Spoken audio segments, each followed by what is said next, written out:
이번에는 1-5단원 조선을 뒤덮은 농민의 함성을 읽어보도록 하겠습니다. 정조가 죽고 순조가 1800년에 11세의 어린 나이로 왕위에 오르고 얼마 후에 왕의 장인을 비롯한 왕실의 외척들이 나라의 권력을 잡게 되었다. 이렇게 왕실의 외척 가문을 중심으로 몇몇 가문이 나라를 다스리는 것을 세도 정치라고 한다. 세도 정치는 순조, 헌종, 철종 때까지 60여 년 동안 계속되었다. 세도 정치로 부정부패를 일삼는 관리들이 늘어나 농민의 생활은 점점 더 어려워졌다. 세도 정치 시기에 사람들은 어떻게 살았을까? 자, 여기 밑에 여러분들 그림을 보면은요, 세도 정치가 어떤 이제 안 좋은 점이 있었는지 여러분들이 살펴볼 수 있는 그림이거든요. 이걸 보고 여러분들도 뭔가 질문을 해볼 수도 있을 것 같아요. 그러면 다음 장 41쪽 넘어가겠습니다. 농민봉기의 배경과 과정을 알아봅시다. 이거든요. 세도 정치 시기에는 많은 관리가 세금을 거두는 과정에서 여러 방법으로 백성들을 괴롭혔다. 조선에는 황곡이라는 제도가 있었다. 이 제도는 원래 가난한 백성을 돕기 위하여 봄에 나라에서 곡식을 빌려주었다가 가을에 이자를 붙여서 갚도록 하는 것이었다. 그러나 황곡은 원래 세금이 아니었음에도 세금처럼 바뀌었고 억지로 곡식을 빌려주고 비싼 이자를 받는 관리들 때문에 백성의 삶은 더욱 어려워졌다. 해서요, 황곡의 문제를 나타낸 시가 밑에 나와 있는데 여러분들이 이거를 참고를 하면 되겠습니다. 42쪽으로 넘어갈게요. 관리들의 부정부패가 심해지자 백성의 불만이 커졌다. 특히 평안도 지역 사람들은 오랫동안 많은 차별과 멸시를 당하였기 때문에 다른 지역 사람들보다 불만이 더 컸다. 평안도에서 태어난 홍경래는 어려서부터 양반과 관리들에게 시달리는 농민의 어려운 생활을 목격하였고 이러한 세상을 바꾸기 위하여 10여 년 동안 치밀하게 봉기를 준비하였다. 봉기라고 하는 것은 옆에 나와 있습니다. 백성이 벌떼처럼 때를 지어 세차게 일어남.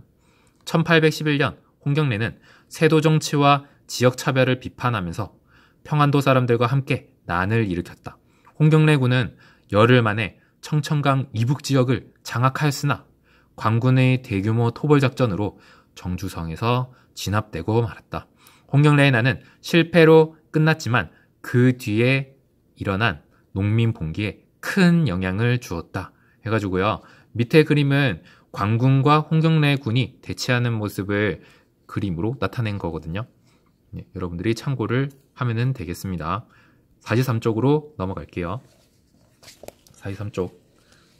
홍경래의 난 이후에도 황곡을 비롯한 세금 징수 문제와 관리들의 부정부패가 개선되지 않자 전국 각지에서 농민 봉기가 일어났다. 이 중에서 대표적인 것이 진주 농민 봉기였는데 진주의 농민들은 관청으로 몰려가서 탄관 오리를 굴복시켰다. 1862년 진주 농민 봉기 이후로 농민 봉기는 경상도, 전라도, 충청도 여러 곳으로 이어졌고 곧이어 북쪽의 함흥에서 남쪽의 제주까지 이르렀다. 해가지고요, 이때 일어난 농민 봉기의 이름이 임술 농민 봉기라고 합니다.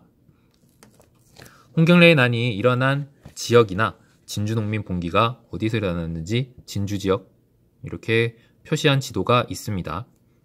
44쪽으로 넘어갈게요. 봉기의 규모가 커지자 조정에서는 중앙관리를 각 지방에 파견하여 농민의 요구 조건을 받아들이고 부정을 저지른 자들을 처벌하였다. 또 세금 문제를 해결하기 위한 개선안을 마련하였지만 큰 성과를 거두지는 못하였다. 백성을 괴롭힌 세금에 대한 좀 더 자세한 설명이 밑에 나와 있거든요. 같이 또 보겠습니다. 조선 후기 백성들은 황곡 제도뿐 아니라 여러 세금 때문에 고통을 당하였다. 그중 대표적인 것이 전세와 군포였다. 전세는 토지에 대해 내는 세금이었다. 그러나 부패한 관리들은 경작할 수 없는 토지에도 세금을 거두거나 정해진 세금보다 더 많은 금액을 거두어들여 백성들을 괴롭혔다. 군포는 군대에 가지 않는 대신 내는 세금이었다. 그러나 부패한 관리들은 죽은 사람이나 군대에 가지 않아도 되는 아이에 대한 세금을 가족이 대신 내도록 강요하여 백성들을 괴롭혔다. 이처럼 황곡제도와 세금 제도가 제대로 운영되지 않자 많은 백성이 집을 잃고 떠돌거나 비참한 생활을 하였다. 결국 이들은 조정에 항의하는 밀란을 일으키기도 하였다. 네, 이런 이제 세금에 대한 자세한 설명이었었고요. 그 다음엔요, 작은 이야기 큰 역사 해서 조선 후기에 새로 생겨난 종교에는 무엇이 있을까에 대한 설명이거든요. 여러분들 한 번쯤은 다 들어봤을 거예요. 동학에 대한 설명입니다. 읽어볼게요. 최재우는 서학이 우리 것을 해치고 사회를 위태롭게 한다고 생각하였다. 또 성리학만으로는 백성이 원하는 개혁과 변화를 이룰 수 없기 때문에 새로운 종교가 필요하다고 생각하였다. 이에 최재우는 서학에 맞선다는 의미에서 동학을 창시하였다.